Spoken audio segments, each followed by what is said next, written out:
Eric, we're talking about 2017 when you decided to wrap it in terms of football, which was a massive decision for you to make. But the year previous, your life was in turmoil, and I remember from afar I was gutted for you. You know, I've been fortunate enough, Eric, I've known you a long time, and I've got total appreciation of you as a person, and I like to think I know you.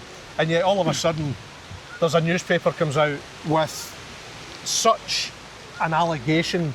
How shall we call it? I think they were claiming there was some dubious conduct, shall we say, in your part. Yeah. Anyone that knows you immediately thought, no, that's nonsense. But nevertheless, you get put through that, Eric. I did, yeah. How difficult was that for you? And, I mean, it just came out the blue as well, didn't it? It did, yeah. I mean, I was in Tel Aviv at the time. We were playing the Europa Cup. And I'd just gone to bed in the afternoon to wait for the kick-off. And I came down for pre-match, and I walked in the door, and Les said, "Oh, Les Reed said, can I have a quick word with you?" I said, "Yeah, of course." So we go and sit in a room, and he says, "We've just had a call saying there's allegations against you for third-party information or something." And I thought, I have no idea. I really don't have an idea. Les, I couldn't comment on that because I don't know what you're talking about. I got certainly no any idea about it. So he said, "Well, are you all right to do the game, or do you want to just..." I said, "No, I'll do the game. Absolutely, I'll do the game." So we did the game, play the game, went to pre-season, do it. And then he pulled me after it and said, "Look, it's all out there, the boys all know about the allegations." He said, "I think you should better say something after the dinner." And the chairman's there and our directors. So I just stood up after the dinner and said, "Look, can I just have a quick word and say, look, of these allegations have come out, I refute them completely. I'm sure that'll be proven, but I apologise for all the, you know, obviously the negative impact that's come onto the club." So at what point did you then become aware of precisely what the allegations were? Later on, somebody phoned me, a journalist phoned me, and he said these are the allegations. What had actually happened was that I'd gone down, Scott McGarvey, who was I'd played with Scott when I was 16. And he long-term friend of yours? Long-term friend. He was working away and as an agent, He'd been out of the game a while. It was obviously linked to the Sam's thing, because it was exactly, the paper was the same time. Sam Allardyce, yeah. And there was a number of football figures that were also named and allegations were made. Yeah, there was all sorts. I remember getting off the plane at Tel Aviv and stopping to get the paper on the way back up to Warwickshire. And there was about 7 pages, which I filled about 2 of them, you know, and I'm thinking, where did they get it all from? But what had happened, that he had invited me down because he'd been ongoing with this deal with a company in China or Japan or something that wanted to get into agency. So we met with one of their delegates at the hotel near Southampton. I said, "Yeah, I'll come for a bit of dinner with you, no problem." And he said, "Oh, can you just bum me up a little bit?" You're trying to help a friend, you're trying to do a friend a favour. Yeah. I'm saying, fine, no. Yeah. So, but what had happened is this woman that came and we spoke about all stuff, she'd had a camera on her lapel, so she was filming the whole thing on her lapel, which obviously we were unaware of at the time. But then the allegations for me then took on to the Serious Crime Squad, so they were investigating for 4 months. I was sitting 4 months, they were investigating in London, the Serious Crime Squad in London, on these allegations. You get suspended, didn't you? Did you get suspended with the club? No, I never missed a day. The club were totally supportive 100%, from day one? Not a day. No, not a day. I came in the next day. Yeah. And obviously it was a bit embarrassing because there was about 2 or 3 pages, but why wouldn't you? I thought, why wouldn't I? You know, and then you know what I thought? I thought, well, the people that know me will know that I didn't do it. And then I really didn't give a damn at that point, Derek. I just thought, well, and the other people who do, then so be it. I know I've done nothing wrong. It doesn't matter. Yeah. It's what it is. It's life. And it was 2 minutes. I mean, Sam was the story. Sam was the big story. They'd spent 2 years of money on it, trying to put this big thing together.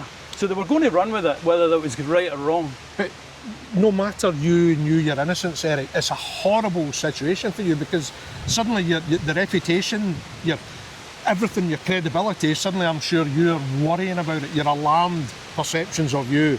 Yeah, and I was angry. I've got to be honest, I was pretty angry, you know, that these things could happen because I knew. And then ultimately when the police and the Serious Crime Squad get the videos, they won't give them the videos because when I saw the video of the allegations, and the waiter's serving me when his first bit, and then the answer he's no there, and then so it's all been cut, you know, everything's been cut to make it look like something, and even then, they still didn't make it look good enough to give it to the Serious Guy. So it all disappeared pretty quickly, but it wasn't a nice experience, no, it wasn't a nice experience. No, I mean, away from the training ground, away from games, when you're at home, you've never been confronted, you know, I've had to deal with anything like this before. That can't be pleasant at all, Eric. That's, you know, for the family, you know, your good lady would have been deeply it was more concerned them. for you. I must admit, it was more them really because I'd been about football all along, and a long time rather, and it was what it was. I had to deal with it. I was angry. I must admit, I was angry about it, but you just have to get on with it. You need to step in the next day into the training ground, you know. And everybody you think's looking at you, but they're not really. So it was what it was. It was, hey, another experience. How good was Southampton with you? Outstanding, absolutely outstanding. Les Reid, enormous credit to him. Ross Wilson was there at the time. They were all so supportive. And obviously they made the call that night because I thought, well, maybe I'll be suspended until they find out, and they said, no, we're just going to run with it and let's see what happens with them and see if they've got any allegations, and if there are allegations that are proved, then obviously we'll need to do something. So I said, fine, I'll run with that. So I remember getting off the bus, going into the other stadiums, and you're thinking, are they all looking at me as if, but it's what it is. It soon disappeared because I wasn't the story, Sam was the story. The fact that they were rock solid behind you sent a message out as well, I thought. Well, they were great. I couldn't ask for any more. I couldn't ask for any more support. But in saying that, I would have done the same if it had been an employee of mine that I believed that it wasn't right. I would have done the same. But it takes a bit for them to do it, but they did. Did that in any way have an effect on your ultimate decision just to walk away from the game, Eric, do you think? No, it probably felt that I would like to stay with Southampton a bit more because of the way they'd backed me, you know, and I knew then that they were good people anyway. I knew they were good people. But it's not easy for them because they've got the reputation of the club at stake. So it wasn't an easy scenario for them either. You mind if I ask, I'm sure at that particular time you're taking calls from people you know well in football who have been very supportive. Would there be people you care to mention that, you know, would phone you? And no, I mean, mates that I had and mates that I still have were very quick to sort of call and sort of state their opinion. So, and you know, and I spoke to people who'd gone through the process themselves. I won't mention names, but who'd had allegations against them. And the problem is, it's how do you refute them? Not refute them, but if you could start going down a legal route, you're there for the rest of your life, and you've got need a big deep pockets. So it's just moving on. It's moving on is what it was. How overall, when you look at the coach, you know, your coaching and managerial career, how do you reflect on it? How do you assess what you did, and how satisfying was it when your heart was in it, when you were totally in love with it? Oh, well, what else would I have done, Derek? You know, it was a desperation to be a football player, and then to go into coaching, which I'd never planned to go into coaching. I'd come back from France, and I had no intentions of going into coaching. But for Craig Brown, who gave me not only the opportunities but the confidence to go and be a coach, I would never have been a coach. I'd never have gone down that road myself. Of course, unfortunately, you'd been forced to hang up your boots at, what, 27? 28, 20 and a half, something like that. So at that point you're wondering, what do I do? You know, it's a very young age, but then the coaching bug very quickly hit you. Well, only because of Craig. I made no steps to do that. Did he kind of reach out to you? He did, yeah. He phoned me and said, look, we've got an opportunity in Glasgow for a technical assistant at Park Gardens. Is it something that you... No, it started with, developing football development officer in the Highlands, because I was living in the Highlands. And I started doing that, and I did that for about 5-6 months. And I was enjoying it. And then he said, look, there's an opportunity come up at Park Gardens. Is this something that we do? And I'd just built a house there, just returned from France, built a house, and was going to live there. And I said, yeah, I'll give it a go. So I came down myself for 6 months and worked there, and then moved the family down. And you didn't basically look back after that, really, did you? I mean, no, it just, as I said, your coaching career just took off. Well, I ended up doing 6 weeks a year because I didn't have any licences either. So you had to quickly get qualified. So I was doing 2 licences a year, and I was just staying down at Lags for about 6 weeks, and I was helping on them, then I was doing them, then I was helping on them, and then they go back the next year until I got them, until I got the pro licence, and that was it. Craig, he's had such an influence in so many coaches and managers' lives. I mean, there's so many people who just feel indebted to him. Oh, well, I'm one of them. Put me in that category right away. In terms of coaching, as I said to you, it's not as if I had a desire and burning hunger to be a coach when I come back from France. I didn't. But he kind of led me into the first part of it, and I enjoyed it, and I worked at it, and then he gave me the opportunity to come to Park Gardens. And that's where it also then started off in terms of qualifying. But without his support and the opportunities that he gave me, I would never have been I'm not just a wee bit, I'm totally indebted to him. What do you think you would have done otherwise? I've no idea. I started, I was only 28, I had 2 kids, I was just coming back. I was bringing, because there was a lot of, we're up in the Highlands, I had a few mates that did fishing and shooting. So I was bringing French clients over, some of the boys actually and some others. So I started doing that, and then I got... A legacy of your time at Mets, of course. You had 5 years at Mets, yeah. which we'll come to later on, but you had friends and contacts, and you were... Yeah, I was doing that for a bit. And then I was Roy McGregor. I was working for about 6 months with him as commercial director, probably the worst in the history of Roskilde. I'm sure you've been asking yourself. Yeah, I'm not sure. So I did that, and then I got the opportunity to move on. Yeah, and look, I mean, it became such a fast track. You had the youth levels with Scotland, under 21s. You go to Toulon, Toulon every year, and then you go to Celtic.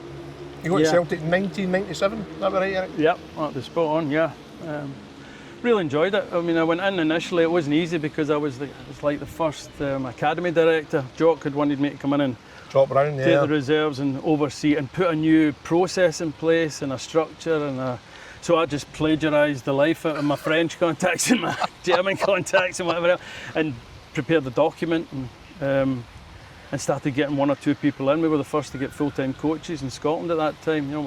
Quite a lot. Drew Todd and Malky Thompson, a few others. They were full-time. We got them in 2 nights a week, Saturday, Sunday. So it was a big step, but Jock backed me, and Fergus McCann was magnificent.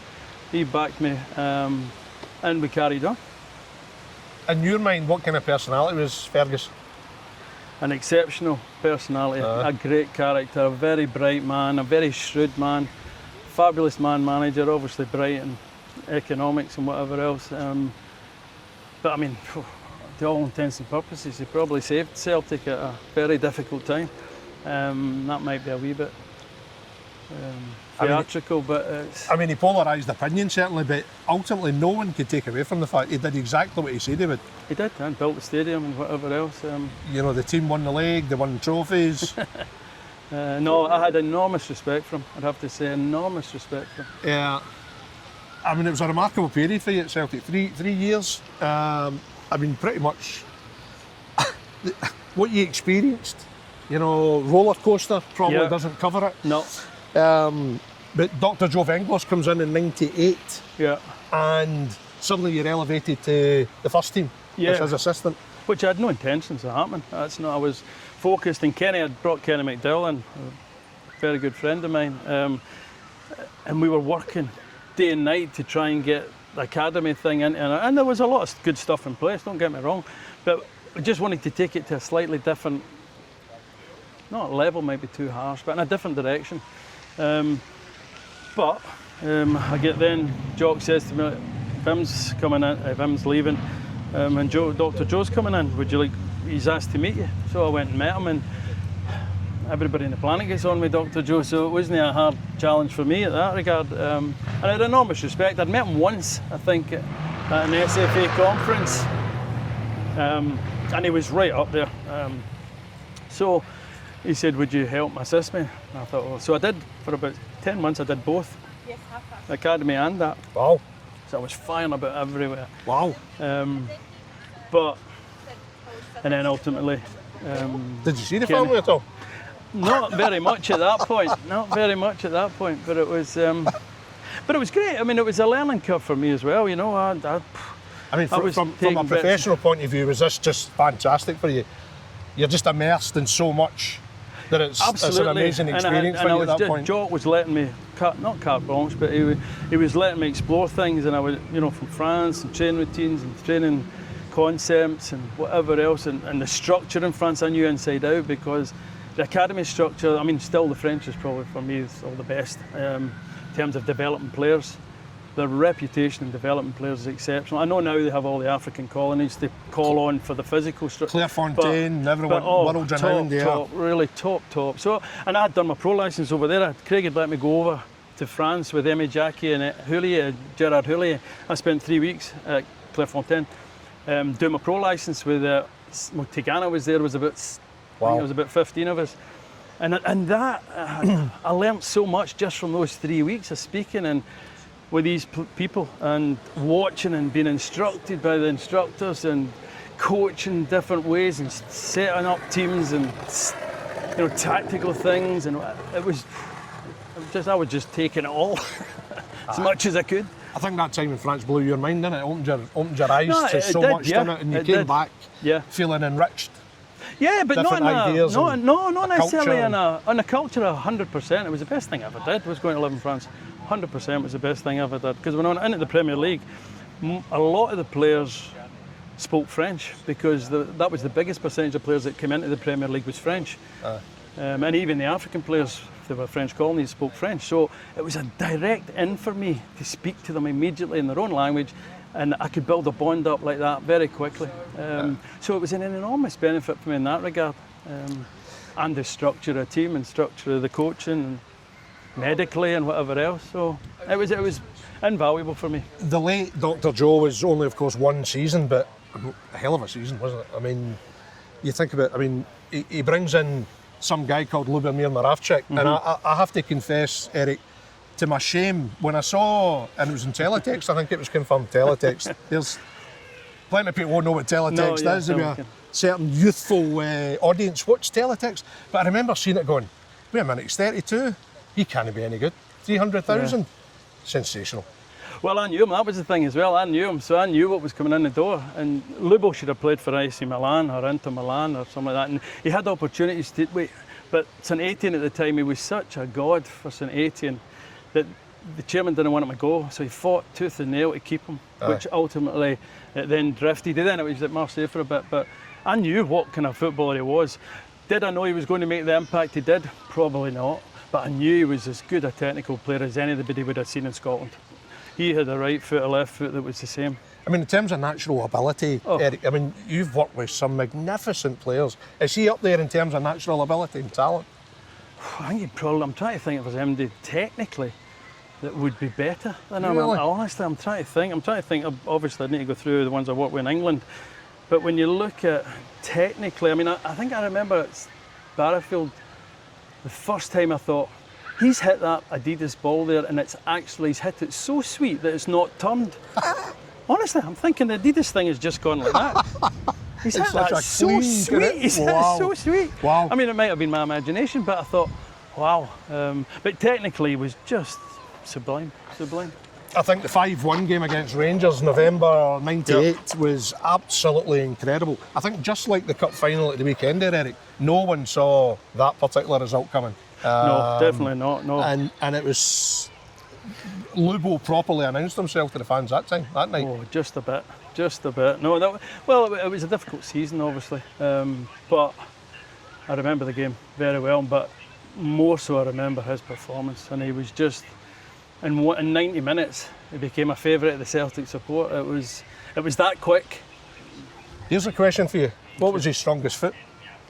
Well, his right foot, I think, was the strongest. I'm surprised, because often people say we couldn't Apart from tell. his left, no, I couldn't. But apart from his left. It was the same in training. He would hit one, he would go into a corner with his right, and he would go and take it with his left. The other one, or he would outswing it. And I'm thinking, but I don't know that he would have been, his natural foot would have been one or the other. I'm not sure what one it was now. But no, he was so technically gifted. And mentality, I mean, you got to say that mentality, come to Celtic at that time as well, was no He was made easy, for Celtic, but he played, but St Etienne is very similar in that regard. St Etienne's 50,000 every week, really raucous behind the goal, but he could cope with that. He could have played for anybody. I think reporters like myself had every reason to feel ashamed, embarrassed that we'd actually dared write him off, because within his first few games you could tell what a huge talent. And then, of course, we're then doing our background on him, and you're thinking, right, fair dues, the pedigree's there. Yeah, no, without doubt. No, he was an outstanding footballer and a great lad. Really, within 2 minutes he was in the middle of the dressing room, and the boys knew he was a good lad, and obviously he performed like that. As soon as he went onto the training pitch, the boys were, oh, all of a sudden this is, because they didn't know either. Why would they? Why would they know? But I knew, I'd seen him. I didn't know, as I said, I'm not saying that he was going to be the best ever, but I knew he was a quality player. Whether it would have actually materialised in him being that good for Celtic, no idea, because you're never sure. But wow, football player, top. Of course, you had an academy mind as well. In terms of the kids, the young players, did you see an impact on them? Lubo being there? I think he brought a freedom. I think he brought a freedom to the structure, which that's what I was talking about earlier with the game. It's so structured now in the academies, and they have to be to a certain degree, but a player like Lubomir Moravcik coming in, just allow him to be off the cuff. Just play. Yeah. Just go and play, and you make the decisions. We're not making the decision. You make the decision that you see, because you're better than anybody that's standing at the side of the pitch. So you make the decision.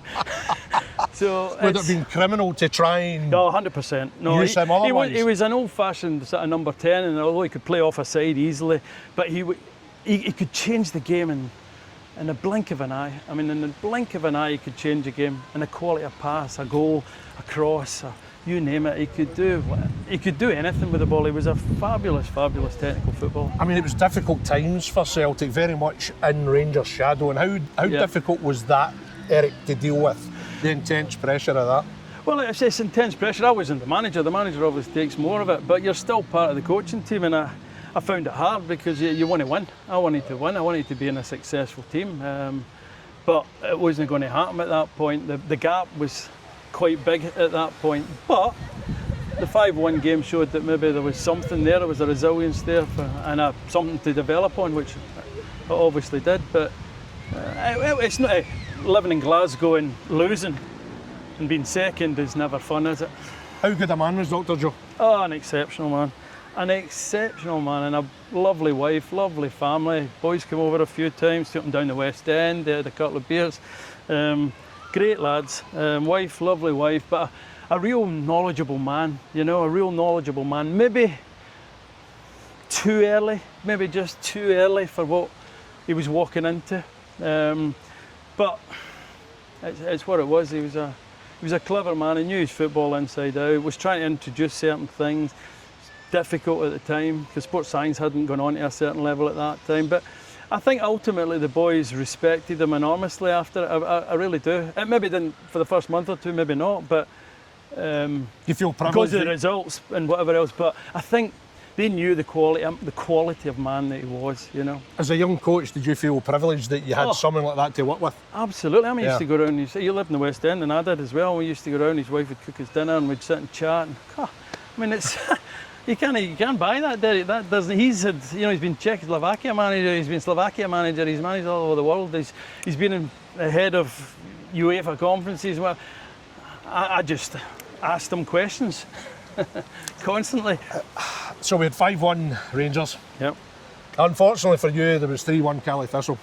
There was. That wasn't pleasant. I mean, when you think about it, do you still shudder? Do you still think, how did that happen? Or see, when you reflect on it, could you see why it happened? Was it something that was waiting to happen?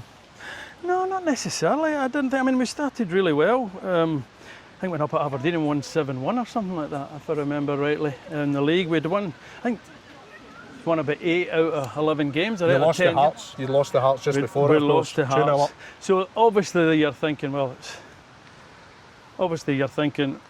we've got Inverness Caley, hopefully we can back to winning ways and get a result. That's what we're thinking. That's what we're all thinking. That's not been disrespectful. That's what everyone's thinking. Not at all. I know some of the players that played in that game and deserve enormous credit. But obviously once the result's over, it's creaking quite a bit, and I can see why. Can you give me a coach's perspective, Eric, when you're sat in the dugout watching a game like that unfold and a real horrendous result happening? What goes through your mind as you're sat there? Is it I'm out of job in the morning, or? Yeah, possibly. I mean, there was obviously the half-time team talk was a bit fruity, to say the least. What happened at half-time, Eric? It was a little bit fruity, but I felt that at half-time I thought we were in deep trouble. I must admit, I thought Viduka was probably the one that could got us out of it, because he was that good. Mark Viduka, of course, refused to go back out, Yeah. took his boots off, Yeah. wasn't that's right. going back out. Is that the most extraordinary dressing room situation you've ever faced? No, I wouldn't go into the other ones because they're all. But it was. Really? It was difficult. Yeah, it was difficult. Have you ever known a player to refuse to go out? No, Or since? no, I haven't. I must admit, I've never come across that. And to be fair with Marco, I mean, I probably instigated it a little bit because of what I said. But I knew we were on the edge. I thought we were on the edge of, if we lose tonight, we're out. What did you say? I won't repeat it, but it wasn't Expletive? a wee bit. But it was really, I was just trying. But it ended up, thankfully, that Jim Hendry and Oliver Tabile were in front of me. Thankfully. So was it directly at Viduka? Yeah. Right, Because okay. I thought he was the one that could, and it was, and then the whole thing then started to, he decided to go and Did you, do so what he did did. you go in at half time knowing what you were going to say to him? You were obviously angry with him. Well, not yeah. One, he hadn't performed to the level I knew he could perform at, and two, I thought if we lose this, we're out the door. So I thought it's crisis point. We're just going to have to see what happens here. Just throw the dice, really. Did it go beyond not performing? Did you think it was more to it than that? Did you get a sense that he wasn't quite as committed as he should have been either? No, I mean he was an awesome football player, phenomenal football player, and a good lad. But maybe just at that point, I just felt that it was D-Day for us. You know, it was crisis point. It was either that or subsequently, obviously, it didn't last too long. We were out the door, but hey, it was the last throw of the dice, as they say. And he couldn't take it, basically. Well, he took it in a certain way, and that's up to him, you know, to take it. And I met him after it, and we spoke about it and whatever else. I met him actually at a Scotland game about 2 or 3 months after that. And he was absolutely fine because he's a decent enough man. I just felt that he was letting us down a wee bit at that point. I'm not saying that was his opinion, but I just felt that at the time. Yeah, and of course the second half was the second half, wasn't it? I Yeah. mean, it's just obviously goes down as one of the most humiliating results in the club's history. But Yep. you know, you're sat there, and of course you can do all the preparation along with John Barnes, of course. But once Sure. those players, it's all cliche, innit? Once they cross that white line, Yeah, but it's what it is. I wouldn't blame anybody. It's what it is. You know, it's not just one thing. It's not Is it a just one collective player. responsibility? Of course it is, Yeah. 100%. It's everybody takes responsibility for it. So it's what it was. It wasn't a great result, obviously, and these things lead to decisions, don't they? when you saw Mark subsequently, did he express any regrets himself? Did he think? No, you we know, never really got into it. We were just shook hands and kind of had a laugh. And Lubo was with him at the time. Yeah. So it was, and I've seen him since then. So there's no animosity or no. It's part of what happens in football. It's part of, you know, when you're pushed to the edge to make calls. Hey, maybe my call was wrong. Maybe it was, quite possibly. But I made a call because I thought we were in crisis mode. Did John Barnes know you were going to call him out? No, I'm not sure he did, to be honest. But when I got asked to speak, then I just felt that was what I wanted to say. But it's what it is. It was. I mean, subsequently, obviously the next day, obviously John's sacked. Yeah. You leave as well. Yep. It's a gut-wrenching way to leave the club, considering how you'd come into it, full of Yeah. excitement and. Well, I was asked to stay You know. on and go back and run the academy, but I didn't want to do that after I'd been with the first team. So decided to call it a day at that point. Who was it actually to stay on? Was it Kenny Dalglish? It was Alan MacDonald, and I'm trying to think of a couple of directors, but they asked if I would go back and get involved in the reserves and the academy again. But once you've kind of moved into that and experienced other things, it's hard to go back. And certainly the same club as well, I didn't really fancy it. So Within a year, you become manager of Motherwell, and Yeah. I remember at that time the ideas you had. You were excited. It was, Yeah. you know, it was on the face of it, it's a great opportunity. yep. And the way it ended there for you, the club goes into administration, players lose their job. Yeah. I mean, gut-wrenching, or what phrase would you pick to describe that moment? It was a difficult moment because we had planned so much prior to the call being made. You know, I'd spoken to a lot of the players about new contracts and bits and pieces. And Pat was there, obviously. Pat was a great ally Pat to Nevin, me. yeah. And the chairman was great. But after me having discussed so many contracts with the players, then the next morning, it's administration. And I thought, well, maybe they could have given us that. I know you can't always because it's out. If it's out, it's out. So at that point, Pat was the same. I decided that it wasn't worth carrying on at that point. And Big Tell, who was my assistant at the time, he took the job, Terry and I Butcher. recommended that he got the job. Well, that changed then, but I did. I was fully behind him getting it. At that point, has it become as much about conscience as anything else, do you feel? Well, I had given promises to a lot of people, and negotiated for a while, and I just felt it was, hey, I don't know the back ins and outs of administration, you know, that's not my thing. So, and I know they're difficult decisions to make, but it was what it was. I had to make a call at that point, and so did Pat. You subsequently became Company City manager, and then there's an extraordinary coaching period. You hook up with Steve Bruce, Birmingham, Sunderland, Wigan. You go all over the place, and I think I always thought at the time it was an indication of how good a coach and your reputation, that you were going places and managers you didn't know were asking you to become involved, and it was a hell of a time for you. Oh, I couldn't be. Talking it about was varied. great. I mean, obviously Wigan. I went to I was at Villa as well. Aston Villa. So it was Blackburn and Premier League. So, and I've experienced a lot of things in each club, you know, because a lot of the time we weren't heading for the title. I don't know if that was going to my coaching, but it was. What are the things that stick out? You know, I had a great relationship with Steve. I must admit, Yeah. I loved working with Steve. And Steve, I remember getting the job with Steve. I'd been sacked at Coventry, and he called me about 3 days later and said, "Can you meet me for a coffee?" And he was the Birmingham City manager at the time in the Premier League. Did you know him particularly well? I'd never met him. He said, "Do you fancy a coffee?" And I said, "Okay, yeah, no problem. I'll come and meet you." So I went and met him at his house, had a cup of coffee with him. He spoke about a couple of things. We spent a good hour and a half, 2 hours. And he said, "Look, I'm happy to offer you the job. You go and speak to Karen Brady and organise a contract." I got Stu and Marshall involved. Stu helped quite a bit. And that was it. Then went in the first day, and it was first day of pre-season, and I remember preparing about 30 to 35 days of pre-season and whatever else. And I showed him it, and he says, "What are you doing today?" And I said, "Well, here's what I'm planning, I'll go to this and all that." And that was the last time he ever asked me what I was doing. He said, "As long as I come up and see they're working hard and there's a tempo, then I'll leave the rest to you." And it was great. I really enjoyed working with him because he was an exceptional man manager.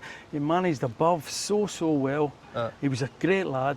And he let me do the coaching to a certain degree and structure what I wanted. And he would come out on a Friday and the tempo would lift because they'd been listening to my voice all week. And all of a sudden the manager's there, so the tempo lifts enormously. But it just worked, you know, it just worked. And because of the kind of guy he was, it worked. And I really enjoyed working with him. Fantastic times, fantastic experiences. I mean, you had the whole raft of caretaker jobs as well. Yeah. You know, Rotherham United, I also throw it to mention, you know, incredible moments, experiences. But of course, there's other clubs that still want you to be a manager as well. And I think you turned down Aberdeen twice, Eric. I did. I turned down quite a few jobs in England with Steve because I'd had offers to go and take teams in the Championship. We were in the Premier League, but it was teams at the top of the Championship. And I met with him, and I was close to going a couple of times. But every time I went back, Steve would just say, "Go and speak to Karen," and you know, he says, "I'll back you 100%. You go and speak to her," and they would offer me more money. And at that point, I just had to make the call of whether do I want to go myself, and do I really trust myself to do it, or do I want to get a really good salary, really good bonuses, and still be in the Premier League and still doing a job I enjoy. And that was the same with Aberdeen. It was just, I was working and enjoying it, and to move my family again was just a no-no. I mean, Aberdeen obviously was a club right in my heart, but I just couldn't make the decision to go there, to be honest, to move the family. And I knew if I went up there myself, I mean, it's the other end of the country. So that was the reason. Nothing else, really, nothing else. Did anyone speak to you at that time about taking the Aberdeen job? I mean, was there any calls with Sir Alex at all? No. I spoke to Willie. Willie approached me, and then somebody else that I'll not mention approached me who was close. But I just said, Willie, there's no point in going down any further with this because I'm not going to go. I can't go. You know, I don't even want to think about what you're going to do, what the players are like, you know, what the budget is. I don't want to even go there because How hard was it to say no to Willie? Impossible. No, it was very hard because Willie well, he's Aberdeen through and through, obviously. But no, it wasn't, because it was a professional decision. I had to step out of the history I'd had with the club. It was a professional decision that I had to make, and I made it. Ever regretted it? No, because I enjoyed my time down here. You know, I enjoyed it enormously. I worked with some great people. I worked with some really great, iconic clubs, and had wonderful experiences. So no, I don't. I mean, would I like to have been Aberdeen manager at one point? Yeah, I would have. I'm sure I would have enjoyed it. Whether I'd have made any difference, I'm not sure. But I would have enjoyed it, but it just wasn't the thing. Was there any part of you worried about tarnishing the fantastic playing career you had at Aberdeen? Was that? No, it never entered my head. That's what I'm saying. I didn't even get to the next step with Willie. I just said to him, Willie, there's no point in us going any further, because and that would have been the second time you'd knocked it back. Yeah. Which is, some people take jobs like that where they've been great players because I might never get the chance again, and yet you did get the chance again, and still it was a no. That may be stupid, I don't know, but it was the way I felt at the time and what I was doing at the time. I just couldn't take the step to even let it enter my head or go into discussions on it. And you had the opportunity to manage Hearts as well at one point? I did, yeah, that goes a long way back. But it was, I met in London with the chairman at the time, and he offered me the job. But again, I didn't think I was ready to do it. I didn't think I was ready to take that kind of step, and decide against that. Happier being a coach than a manager, Eric? Do you think that might be in a part where you... Not sometimes really, management's not for I know, everyone. And I get that, and everybody says that, oh, he's a number two, or he's a whatever. Yeah, when I went into management at Coventry, it was under difficult circumstances, and we ended up getting to 6th or 7th with a really good win rate. I brought Archie Knox in, he was absolutely sensational for me.